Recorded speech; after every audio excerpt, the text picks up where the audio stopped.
प्रेम को लेकर अनेकों बार आचार्य जी ने विस्तार से चर्चा की है, लेकिन इस अध्याय में हम समझेंगे न सिर्फ लोगों से बल्कि वस्तुओं से भी हमारा संबंध बहुत गलत होता है।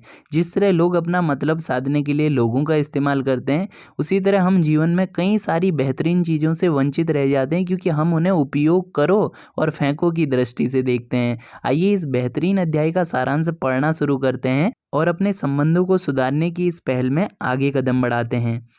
प्रश्नकर्ता कहते हैं, आचार्य जी परीक्षा में कहीं फेल ना हो जाऊं या नंबर कम ना आ जाए, इस डर से पढ़ाई करता हूं। ऐसा नहीं कि प्रेम है किताबों से। आचार्य जी कहते हैं, तुम्हारे ऐसा करने की सीधी वजह है पढ़ाई करके कुछ पा लेना, और गलती इसमें तुम्हारी भी नहीं है क्योंकि बचपन से ही हमें यही सिखाया गया है, पढ़ोगे लिखोगे बनोगे नवाब। क्या बनोगे? नवाब। तो लक्ष्य क्या है? नवाब बना जा सके। और अगर नवाबी बिना पढ़े ही मिल रही हो तो फिर इन किताबों की जरूरत ही क्या? दूर करो इन्हें। किताबों का उपयोग हम एक सड़क की तरह ही करते हैं ताकि मंजिल तक पहुंचा जा सके।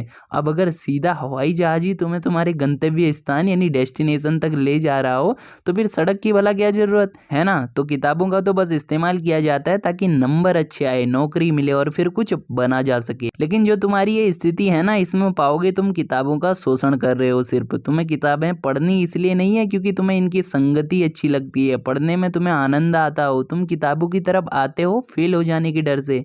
तुम्हें पता हो बिना स्कूल जाए भी पास हो जाओगे तो तुम कभी क्लास में उपस्थिति ना हो। तुम्हें पता चले बिना पढ़े डिग्री मिल जाएगी तो कॉलेज का मुंह नहीं देखोगे।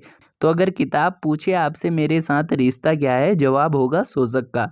जब सोचो किताबों को आप घृणा की नज़र से देखते हो, कितना बुरा लगता होगा ना उन्हें। जब तुम कहते हो पढ़ लिया चल अब साइड हो, सुनने में बुरा लग रहा है ना, किताबों को तुमसे अधिक बुरा लगता होगा। किताबों के साथ बनाया गया यह लाभ का रिश्ता फिर आगे इंसानों के साथ भी ऐसे ही बनता है। कॉलेज में लड़के की टी शर्ट में हमें दिखाई देता है my dad is my ATM, और फिर बुढ़ापे में वही पिता वृद्धाश्रम में दिखाई देते हैं। कोर्ट में अधिकतर तलाक के मुद्दे क्या होते हैं जानते हो? पत्नी के मुंह पर एसिड गिर गया। अब रात को इसकी शक्ल देखता हूँ तो धक्क से दिल रह जाता है, मुझे नींद नहीं आती।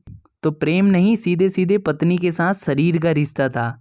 तो इस तरह कुछ और उदाहरणों के साथ आचार्य जी हमें बताते हैं, हमने प्यार तो कभी सीखा नहीं, हमने रिश्ते बनाए हैं बस अपने फायदों के लिए। आचार्य जी इस अध्याय में आगे बतलाते हैं कि प्रेम कुछ मांगता नहीं है। तो जिस दिन तुम प्रेम से किताब के पास जाओगे बिना किसी लाभ की आशा के, उस दिन देखना कितना आनंद आएगा उसे पढ़ने में, उसमें से कुछ जानने में। और जब तक इस फायदे नुकसान की बात देखते रहोगे तब तक प्रेम से दूर ही रहोगे। हर दम हर समय तुम्हें यह प्रशिक्षण दिया जा रहा है कि अपना फायदा देखो, पर जब तक लाभ हानि के इस चक्र में हो जिंदगी नर्क रहेगी क्योंकि जिंदगी में प्रेम नहीं होगा।